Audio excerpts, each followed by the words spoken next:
And in my research work, I use a lot of metaphors to do with psychoanalysis, to discuss how one can contextualize space, and I sort of see context as a social and mental psyche.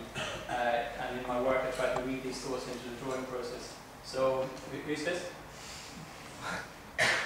Nobody? Einstein, yes. Well, why not start with a picture of Einstein? Well, because basically my first reaction when somebody tells me to draw is, well, interesting too.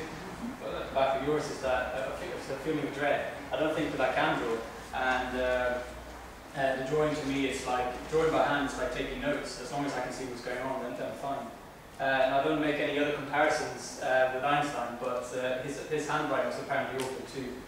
And as you all know, as architects, we have so many other tools at our disposal these days, and I like to talk about those instead. So for me, drawing includes collages, digital imagery, photography, 3D visuals, 2D CAD drawings, as well as hand drawings and even models.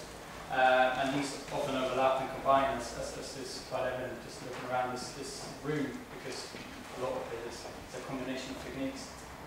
But basically, drawing is about communication, and in professional life, I think the drawing is about presenting, well, it's about presenting and convincing clients.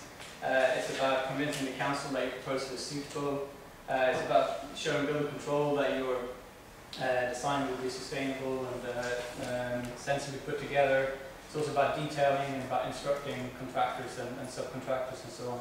The drawing in practice is essentially about communicating ideas to allow the building to get built. But I think in education, the drawing is very different. In education, I mean, the drawing in education is showing your abilities as an architecture student, and in the studio we try to simulate a scenario of real life practice. But I think the drawing takes on a different role, and the best word that I can think of is ownership. Because in professional life, I think your sense of ownership lies in the completed building, but in education it lies with the drawing. And I know that, for at least for myself, I project a lot of my own personality and my own thoughts and ambitions into the drawing, and that kind of happens on all levels. And I think that's because you know that you'll never get to see your educational work built. So these images rolling in the background were drawings that I made in my final year for a literature centre in the Old Town in Edinburgh. And my essay that went with that work was called The Psychodynamic City. And the two pieces explored an idea around the city that's divided in two. It's a kind of schizophrenic by nature. And the site we were at had similar characteristics, sitting within a graveyard just at the bottom of Colton Road, wedged between Colton Hill and the openness and the classicism of Colton Hill compared to the crowded part of the Old Town. And these ideas developed into a theme around context and about psychology and contemporary interventions on a macro city scale and a micro building scale. And I think these drawings primarily try to evoke a mood about the building, about quite intimate spaces where tension between various rooms, between solids and voids, between open and enclosed spaces, play on the tension that is quite apparent in the Old Town's relationship with the rest of Edinburgh, and also with its quite ambiguous relationship with its own history. Kind of a little faster than I was expecting. But through the drawings, my primary intention was to kind of cite these thoughts. Was to cite the building within these concepts, and the actual architectural form and spaces and materiality sort of come second to thoughts around like theory and concept about the city as a whole. But once those kind of concepts are formed, I think the rest of the building follows quite easily. So in essence, I think I'm trying to say that I want the contextual qualities of the site and the city to work as an inspiration to the design. And the drawings are really much more about this than this architectural form. But basically, so yeah, the drawing is a tool of communication, but I think it's also very much a product. It is the product, and the exhibition becomes very important. It's kind of marking the educational completion, if you like. So that final image was of my work when it was on display in the RSA. Now my final work, my work in my final year gave me the opportunity to carry on and do research and develop these ideas. And just very briefly, can we just pause that? Because I'm not going to. Yeah, just go out of it. Yeah. So very briefly, my research claims that the old town is stagnating, that it's going through a process of urban museumization, and that this is because the collective psyche has responded to traumatic events in the city's past through various defense mechanisms, such as projective identification, introjecting sublimation, which is why it seems that we're quite reluctant to see the old town change. So if you go to the formula again. So this formula is not really about me bringing it back to Einstein, even though I've always quite liked mathematics. But this to me is a kind of drawing. This is a very precise sketch of the process of abstracting a model of the old town. And the model was to be suspended over a mirror, and the formula is a way of scaling a map depending on how far the building blocks will be hanging over the mirror. So when the suspended model is seen in the mirror, the blocks will retain their proportions to each other. So if you apply the formula to this map, which is a map of the old town, it instead looks like the next slide. It becomes an abstraction. So by this model, I basically wanted to criticize the rigidity of the old town, and especially the way we relate to its built environment very heavily through vision. So since each block, if you go to the next slide, since each block is scaled, actually go to the next slide again. Since each block is scaled from its center point, the only true perspective of the individual blocks in the mirror is at that point.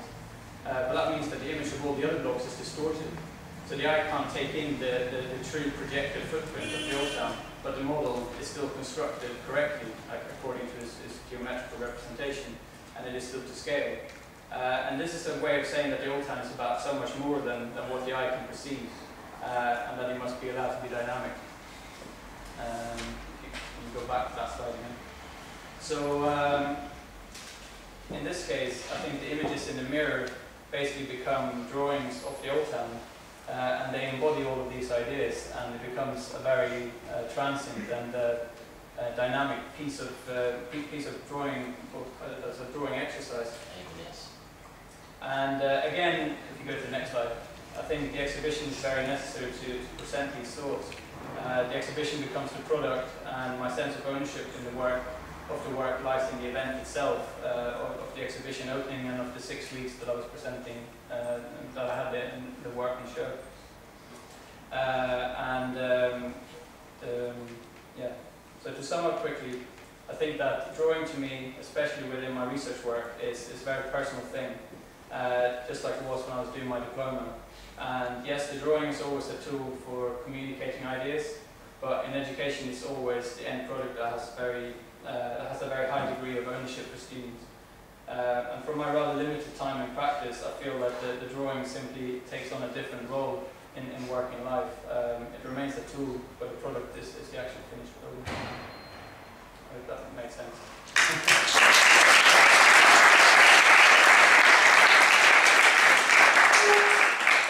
Thank you both very much. So I'd like to invite the rest of the panel to ask any questions based on those two presentations that we've just seen.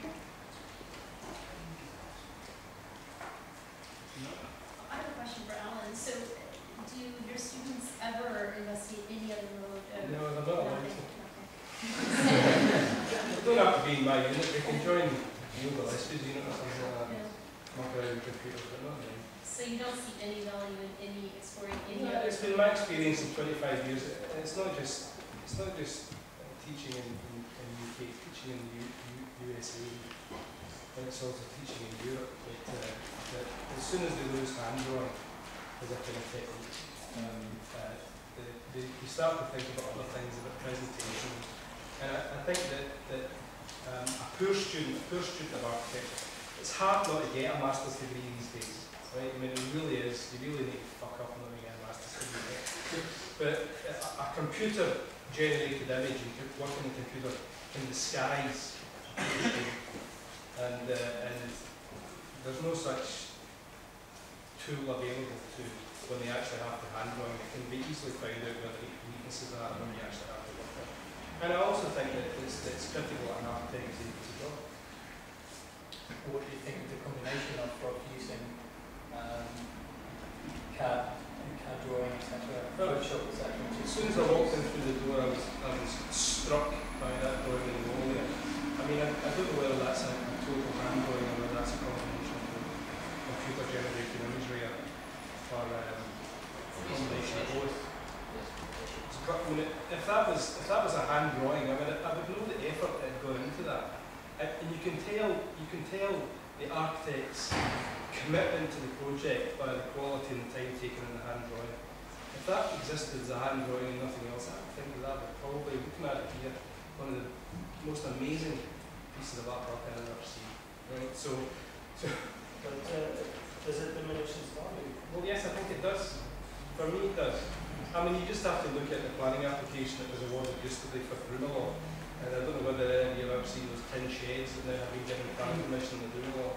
There must have been 5 minutes spent on the design of the thing, and maybe about a year and a half spent in the presentation of it, and computer generated imagery and the creation of the video, which is fantastic. If they had spent a bit more time in the architecture rather than promotion of the CGI, I think they would have had a bigger scheme. And that's been my experience teaching students of architecture for the past 20 years. But they don't like it. I mean, it's no point in saying it. But Rowan started off hating it. He'd never drawn before. And then if Rowan were here, I was looking for him, he would tell you that he learned a lot from it. How to do it. I'm curious about in terms of, it's specific about computer technology, not the camera, not lens-based. No, they can. If someone have a phobia of a hand drawing, right, and they've never hand drawn, and allow them to make models, they just instead of that it's not about presentation. It's not about actually having a drawing that you can have on a wall and present as your project. It's about the kind of processes involved in creating a piece of architecture, and that's done best through, it seems to me, the architect and pencil and sketch paper and the creation of the drawing. I think it was interesting to hear the idea that, I'm no good at drawing, and therefore I'll use other materials, which is fine. But the point is, being scared of drawing, most people are scared to draw because what they draw doesn't look like the thing. They think really the operation of drawing is to make a photographic object, but actually drawing isn't about that. If you go behind the aesthetic of drawing, it's about the process of thinking. And there's a certain process of thinking that takes place when you're drawing because you're thinking through making. You're not thinking through abstract conceptualization. And that is a huge distinction. Everybody gets tied up in the aesthetics of drawing, and if you start thinking about drawing as process instead of aesthetics, you don't become scared of it anymore. I mean, that's entirely the point. The point isn't about the presentation, it's about thinking. And again, I agree entirely with Patricia.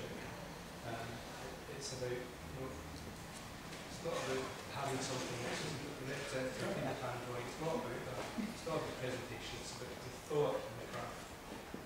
I mean, there's many very poor. I think the thing is that you're setting up a very clear distinction with the type of computer activity which you seem to be very derogatory about, when actually there's some very interesting applications of technology through programming, which is precisely programming, it's drawing, programming, code. Well, if you say so. But then precisely, I'm not going to attack you. Right. You're taking a position. You take a position which is so myopic in terms of what type of It's not going to attack me, right? I'm just curious about, photography, digital, I don't mean to hold it up, but photography transformed drawing, transformed painting. Right. How do you feel about lens-based technology then? Because I'm sure some of those drawings to me looked as though they used lenses with the view to then inform drawing, as opposed to someone in the rain sitting out there doing it. So there's an intervention somewhere. If there was a hierarchy of how I felt about hand drawing in comparison to computer-generated imagery and working solely on the computer. I would say that there would be an intermediate stage, which would be a computer-generated image partly that conveys in some kind of way the personality of the architect, much like that one does. So that doesn't necessarily, I wouldn't be so myopic that I would say that doesn't have any merit in any work. It conveys the personality of the artist and of the architect. It exists for me, not in the same way as a completed hand drawing would do, because I would understand the kind of craft and the process that went into that. But that for me has more merit because it expresses the personality of the architect and of the artist than something which is completely put together from computer-based sources. The difference is skill. Where is the skill? And if you're drawing with a computer, you get highly skilled in using the computer. And I'm not saying that's not drawing, but that's the skill from that. And that can be terribly creative as well. But there's also a handmade skill as well. So I think it's really about gaining expertise in the way that's right for the project and right for yourself, I suppose. But for me, what's not is the kind of work you're showing is problematic in and of itself. It's the idea that there's an over-reliance on a single method of production. And I actually think that's highly problematic because I think what we try to teach students is a kind of fluency in a vast range of techniques such that they gain an understanding of how different techniques might facilitate a certain kind of spatial exploration that other techniques might preclude. So that, for me, is what's a bit problematic about committing to a single kind of drawing that's a sort of highly wrought perspective. Well, I don't ask my students to draw like me at all. Again, it's not about, it's about thinking, and again, it's using my experience in working with students. I mean, SketchUp, that's the tool, the vivid SketchUp. I mean, a student can actually come in and within a day and a half of thinking produce a series of three-dimensional images, all coloured and zooty, and there's no thought process applied to it. And some of the students who come from overseas can using the expertise they've gained in doing their degree in whatever it is, can design you a 500-bedroom hotel with 5 escapes and everything overnight.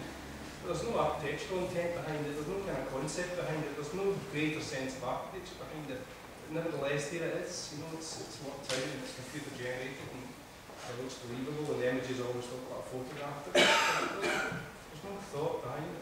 I have a question. As you said, it can take up to 2 weeks or probably more to make a drawing, and once you've made it, it's out there and it's a sort of beautiful object. But how do you apply that, for example, in the profession when you've got a project on site and you need to turn drawings over quickly? That's a different thing altogether. I mean, I'm not a Luddite. My office studio uses computers for construction drawings and production information. So it's not all hand drawing as far as sending out information to contractors is concerned. Architectural practice in the studio could not exist without the computer for that purpose. I'm talking about designing, not production information. Is that answering you? Yeah, absolutely. Does the audience have any questions based on what we just seen? Well, I think about tablet art, or like programs which you can hand draw, that they convert your drawing into a computer program. Why would you want to do that? I mean, why would you want to do that?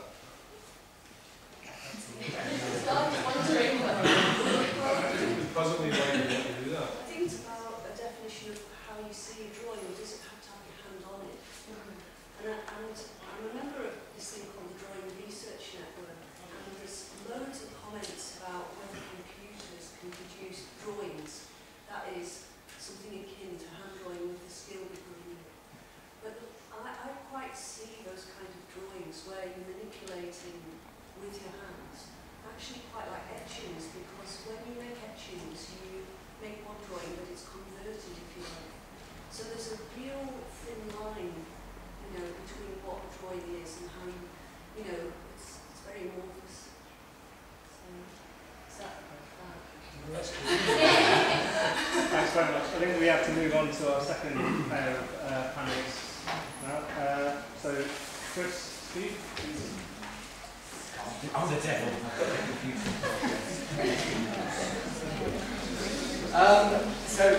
I'm not Lutwich. I have to say that every time because that way. I trained in fine art, but left at Brighton, and couldn't really find a medium, traditional medium, with which to draw. So I used code. I used software code, and code is much misunderstood. It's much misaligned, and I think computers are generally misunderstood. There are applications, there's hardware, and there's code. And code is very interesting. Is a very interesting medium, which unfortunately in the UK system isn't really taught particularly well in architectural art schools per se. I mean, that's a huge generalisation I'm putting out there.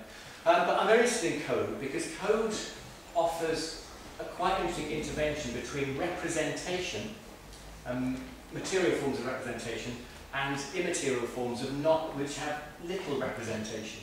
And I'm curious about when we talk about drawing, to what extent we want to include representation as being a primary subject, or whether actually things such as code, because I draw in code, there's no doubt it's a cognitive, it's some skill, a depth to it, I'm losing the skills, but it's something for sure that is a reflexive cognitive process. However, what it manifests isn't necessarily representational. In fact, many of the people who navigate the city, if you think about it, aren't always using representational devices. They never were. Many people are asking people, hey, how do you get to somewhere? Now, the question of representation in those conversations, those navigations, and in the end, concepts or ideas of the city and architecture of this building, if you have to work here, is constituted on many, many non-representational modes and interventions, as much as they are the photographs, the classic forms of representation of which we see many around us. So I'll put that out there because it's code in which I'm operating. This was just a reflection on a small second year project we ran this year, which will run again, well, until it gets tired. And what we do is draw with satellites. We get and it's, I don't know how we do this because it's a long tableau really. But these guys are examples in the past of people adopting a GPS-equipped piece of equipment. It might be an iPhone, it might be an Android, or it might be just a sat-nav which orienteers, geographers use. But nevertheless, they're in a landscape. And we invited over Esther Pollock. And Esther Pollock, to some extent, is an artist, a fine artist who uses GPS as her platform for drawing. So you can, and these are works from previous years where students have begun to use their bodies to reconcile the gap between the satellites and the feet and the ground. So there's no hands involved in this per se, but there's some decision making. This is Esther's work in particular, where she begins to work with people. She's been working with folk in Africa at the moment to look at how they move through space, to how they move around their various villages and go about their daily lives. But she's been asked them to carry GPS devices. And then what she does is a very interesting model. It's because they don't use maps to get from one place to the other, as many of you don't. So what she does is then she asks a robot to replay the drawing in front of them, and they discuss it, and they're quite happy. They're always quite surprised that they're happy with a Cartesian projection, but they're quite happy to discuss it. So in many ways, there's a moment that Esther talks about in which code supports a conversation, and then it becomes represented. So we set up a simple task for our students, really to keep going, to simply begin drawing with satellites. And this is more Esther's work. You can see her beginning to make passages, and the robot's moving across a car park there, drawing according to certain perimeters. And these are probably ghosts of other people who've been there. So the robot potters around, following other people's traces. So you begin to get this idea that the motion and the activity of the robot is as much about the process of redrawing and re-representing, and in many ways we get this sand that then gets blown away in the wind. So what we did in February last year was to ask Sala, and how many were you? We were probably 130 students, a ridiculous amount, to basically work in small groups of kind of 5 or 6. And we gave them a GPS device, and we asked them to draw the city, nothing more than that, but we'd asked them to use their body. So this is Edinburgh. There's a couple of students here who drew this one, and I just picked 5 drawings just to step through time. Esther set up some interesting problems. What is a spiral? What might a spiral be? And these particular students, there's no answer. Well, they just use that as a brief starting point. And here in this part of the city, these particular students started their drawing at 0 years at Lauriston Hospital, and then at 5 to 11 years they moved over to George Heriot's school. Then they moved to St Thomas of Aquinas Roman Catholic High School. Then they moved over to ECA, which I think is down there. Then they moved to the McEwen Hall at 22. Got a job in Sainsbury's. Got over to they worked for solicitors, I think. Over here, and then eventually they moved to a graveyard where they died. Well, buried. So it was a drawing. Now again, taking a line for a walk, as Paul Clay might say, was implicit in all of these. We go to the next one. Now, when I reflect on it in the book, it's very interesting to start understanding what it does for conceptions of space-time and models of representation. This particular group simply walked the Royal Mile until it finished, and they timed it to the second. They then chose to split up and walk that same walk for exactly the same amount of time across the city in 3 different directions. So what you begin to unpack is, if you unhinge yourself from perhaps the mannerism and the processes which are associated with traditional forms of representation, and allow other instruments to begin to start asking you questions about what they might afford as a drawing process, you begin to get different questions about representation. These are all the same amount of time, but they allow us to unpick aspects of the city in different ways. Next one, please. Other ideas, these guys are quite obsessive actually. They were determined to walk straight lines. So you're looking at perfectly straight lines. It's just that buildings got in the way. So they set out and said, we're going to walk 2 straight lines. That's probably from there to there. And as far as you talked about them, the code was the decision-making process. We're going to walk a straight line. And the fact that the architecture gets in the way is something that Tim Ingold talks about when he talks about lines. That lines, all lines, are situated in a social cultural network. That they're all negotiated. Every line here has a relationship with me as much as the person who drew it. You can't separate yourself out from a network in which you're having a representation that is for other people. So in some ways I'm quite interested in these because these are straight lines. But the buildings became social, architectural, urban, geographical tensions between them.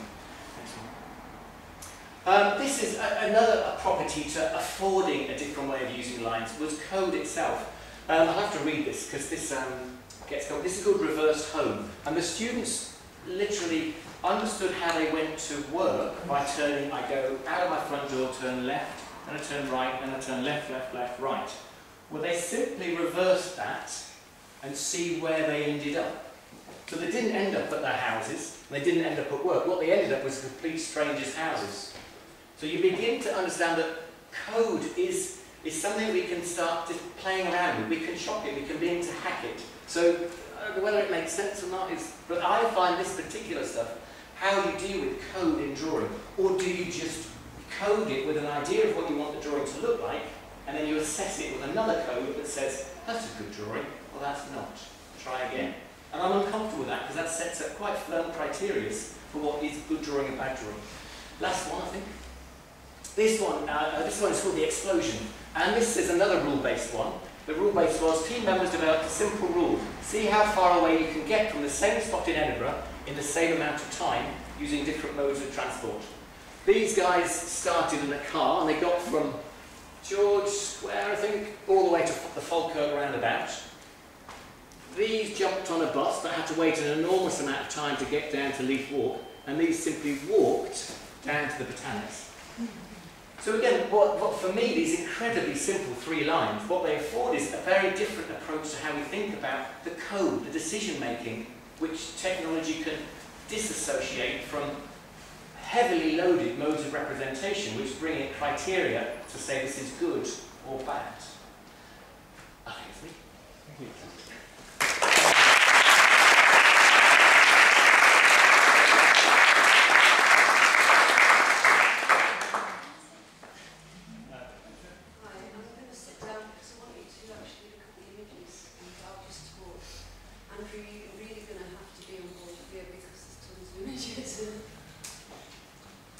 Okay, I'm the red herring. I'm the artist amongst the architects, and probably the reason I've been invited is twofold.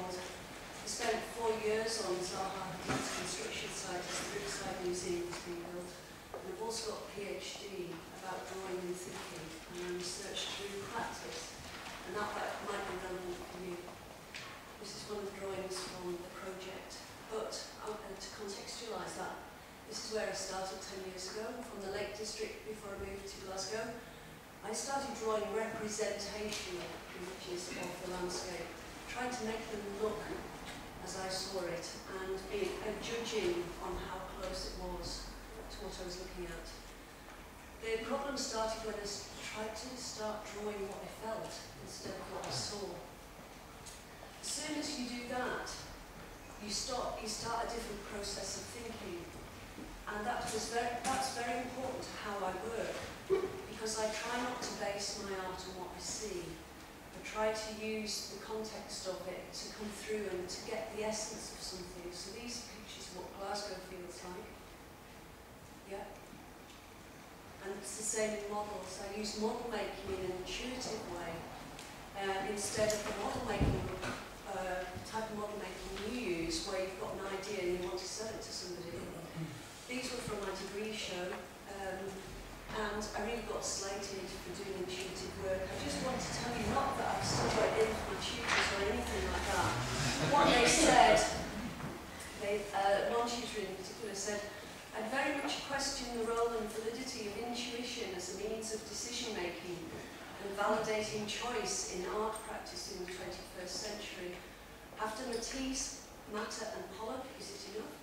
Well, that was really weird to me, because as an artist I was working intuitively, and I'm sure that you do as well. And when I made things, I didn't know what I was doing, but I was making them and thought I knew what I was doing, even though I didn't. And that is so important, and drawing is an example of that. When you draw things, you don't know what you're doing. And that's also the nature of research through practice. When you research through practice of drawing, you do that. Okay. So using those methods, I'm not going to go on about my research as a PhD student. I started going down to the Clyde and drawing what I felt and comparing that to observational drawing. Okay. As a result, I made a whole set of pieces of work. One happened to win a prize. It was a prize at the School of Art to show a piece of work next to the city's library drawing. And the piece of work would be shown in the Riverside, hence I got on the Riverside work, that's how I got there. Okay. So I went on the Riverside site in about 2007. All I had to go on was indeed fly-throughs and the public exhibits. So I didn't know what it was going to be like. It was completely levelled. All they had done was piling when I went on the site. I'm not an architect, I knew nothing about the construction process, there was very little in the public domain. So how I set about it, was trying to draw, to observe. I went on site and I observed everything. This is the process of making this building. I started observing, although I didn't know at the time, the type of temporary cropping used to create a building. The building itself is an extremely complex engineered building with lots of structural steelwork, for which it's won prizes. It was bloody cold. It was, in fact, that's one thing I remember about the entire site, that the site and the experience of being there was mirrored in the coldness of the steelwork, and that's how I remember the site. So when I made the drawings, I tried to get that into it. I tried to distill the essence of what it was that I was looking at, and make that part of the drawing, and I think that's so important for whatever you do. However you convey your idea, you need to distill the essence of what it is in the type of drawing that you make. Yeah, another cold day. Okay. So, really, the building itself, you'll see the layout. Could you go back a minute? You just see the layout. It was built in sections. The steelwork was built on, the steelwork was built on a level site. It used an engineering process called, I'll come back to that in a minute, folded plate action. I didn't know anything about that until I started drawing it and started understanding about it. All of these are highly observed drawings, and through making them I started to understand the processes that were being used to create the building. So I'm using drawing as a process of finding out. Okay. Okay. This is the cladding that went on. There were 7 layers of cladding. Wasn't very good with heights, by the way. This is the interior. So what you've got is the structural steelwork, what you've got is structural steelwork. 7 layers on top. It's all lead, it's all encased, so none of this will ever be seen. It's one of the reasons why the structural steelwork didn't win any prizes, because it has to be seen to win a prize when you haven't. And the deed didn't want any of this shown. But in actual fact, by making these drawings, it's become social commentary. They've already become historical objects. And social objects as well, for the people who use them. All of those observational drawings became the hub of an exhibition at Kelvin Grove that happened this summer. This is the main gallery. There were 7 rooms and I had to fill those. I had 8 months to make the exhibition. What I decided to do was make the central gallery, which is 26 metres long, full of the observed work. Okay. As soon as I knew I had the exhibition, I planned it. I included all the drawings I made and all the pieces of work on planning the exhibition as part of the exhibition. So what I was trying to show was the process of the building mirrored in the process of making the exhibition. Okay.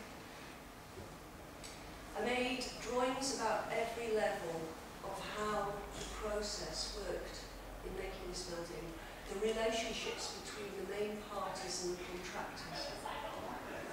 This is a drawing about how it was built in terms of time scale, trying to work out what happened before what.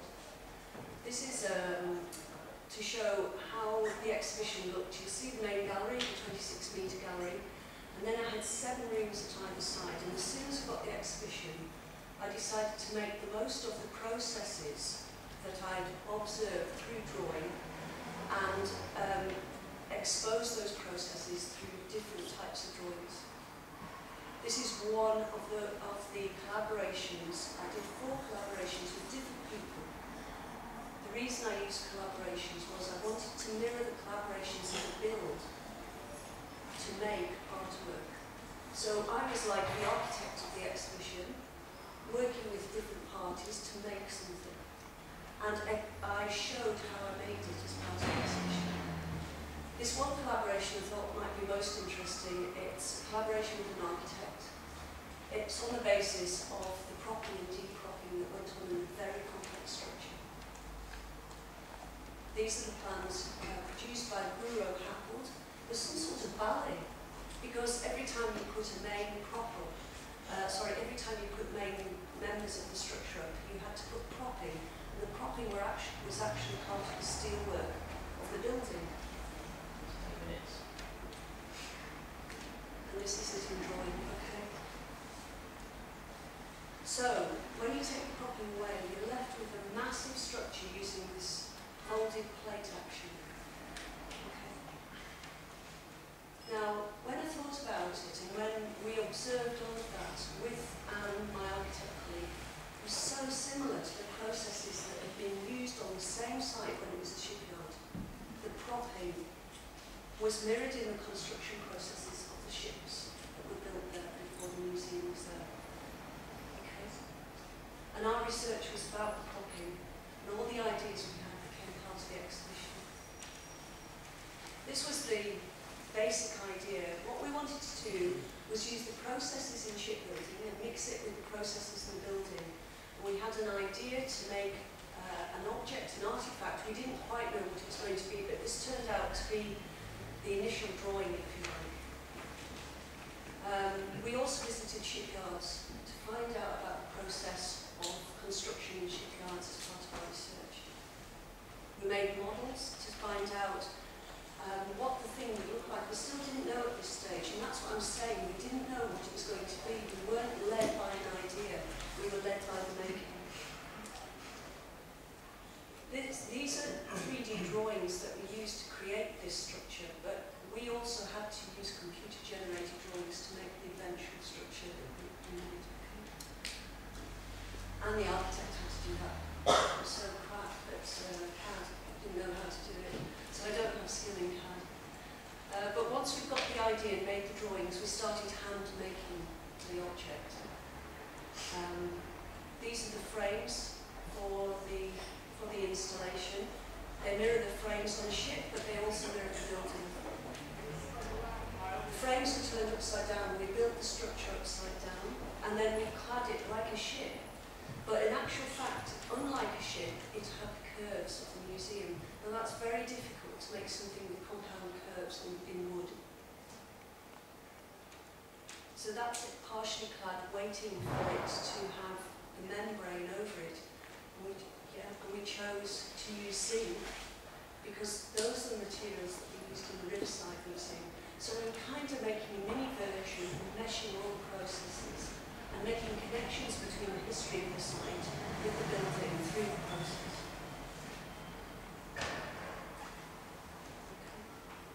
That's it turned the right way up. We decided to support it on basically on the kind of scaffolding used from a shipyard. Okay. And that's in situ in the exhibition. So we had no idea what this was going to be like. We showed the process of making it, and it was a more or less a line process as part of the exhibition.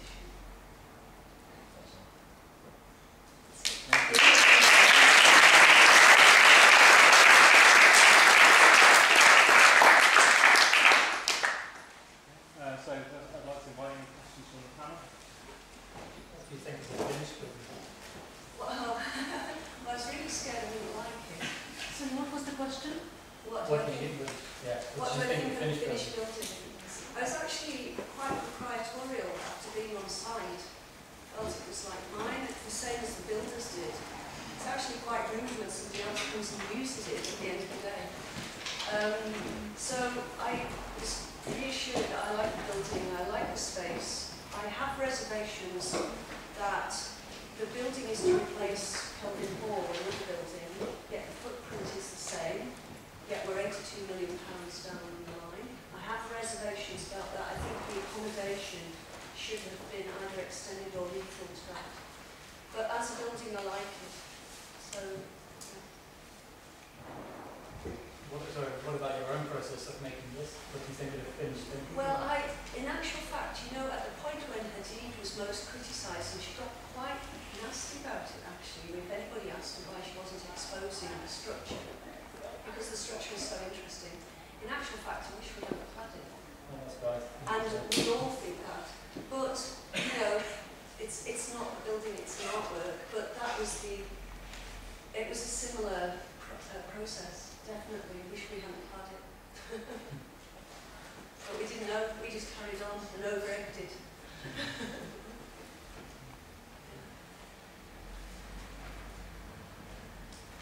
Do we have any questions from the audience? No? Yes? Well, I'm not sure whether it's a question or maybe it's not well formed yet, but it was interesting that at the beginning of the presentation you differentiate between the observation drawing and drawing of what you felt, really. But it seems to me that the process was really very similar, and there was a certain precision in observing, whether observing what you feel or observing what's out there. It's an awareness. And a commitment, Yeah. exactly, and a commitment to that. So that's sort of one comment. And then you talked about the intuition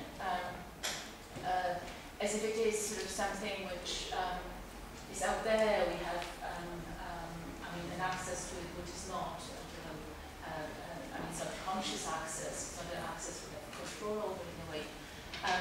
But on the other hand, in your intuitive drawing, you use an immense skill. So you fell on the grounding of skill and commitment, and a certain quick pattern recognition of your own skill as well as of the environment around you in order to produce it. So it's not just sort of a loose thinking. No, it's a very precise process. Intuition is a skill, which is why I found that comment so unbelievable, actually. It's a misnomer to think that intuition is just nothing, just a chance. But the more you practice it, the more that you're able to pull things that you don't know that are very creative. I think if you stick to producing what you know, that doesn't take you any further. You have to pull in a different process and be unafraid to use that process. And the skill is being unafraid. But skill is also an accumulation of certain... It is, but that, you know, and also the nature of intuition, the idea of using that and not knowing what you're doing, that is the prohibition to drawing. That is why most people don't think they can draw. Because they want to make something they know. They think they know. Yes. Because I mean, knowing is not just thinking that you know. Knowing and you is can really... never, you know, completely reproduce something you know. I have a question. Thank you. Actually, sorry. I mean, you mentioned your work sits somewhere between a few, I think, practices or conventions, whether it's social conventions or professional conventions, whether it's architecture, engineering, arts, research, perhaps. And you mentioned that at one point in the creation of the exhibition, you needed an architect involved directly in producing something. No, I didn't need. I chose to work with one. You chose to work. Yeah. It was because it was one of 4 collaborations. You see, what I wanted to present in the exhibition, and the whole exhibition for me was an installation of how the building was built. So we weren't going to have pictures lined up on the wall, and that would be, now you can see it as an artifact.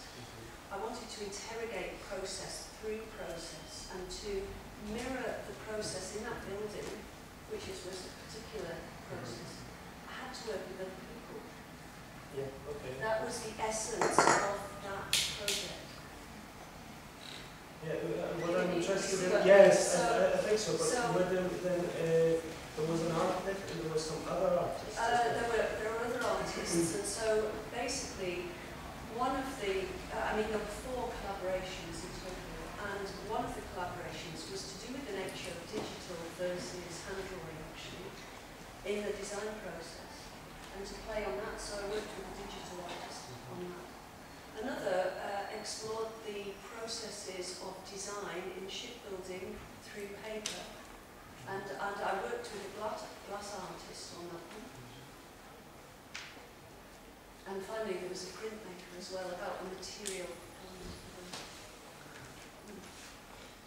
It's very interesting, as I said, as you mentioned, mirroring the architectural process of the building in artwork.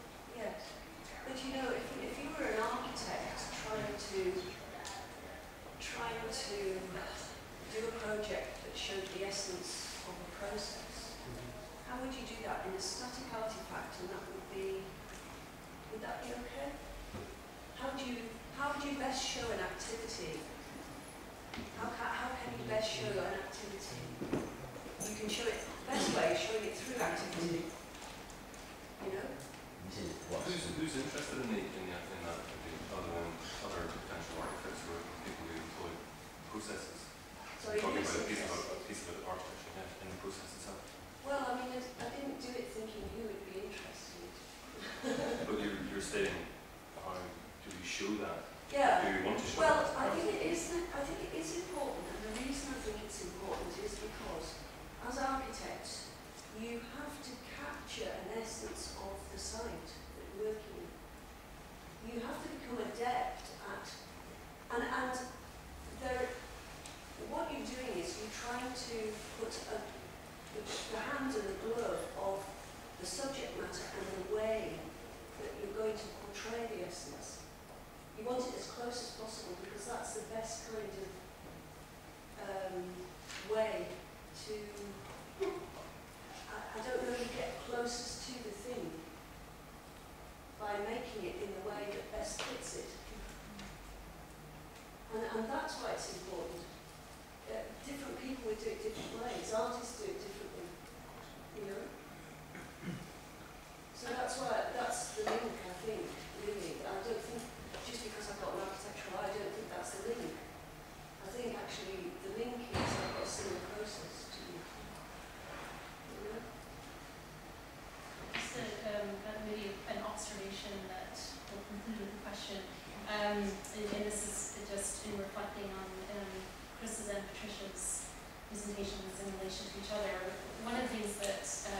Chris's work, a question that Chris's work prompted in me is that the question of tolerance.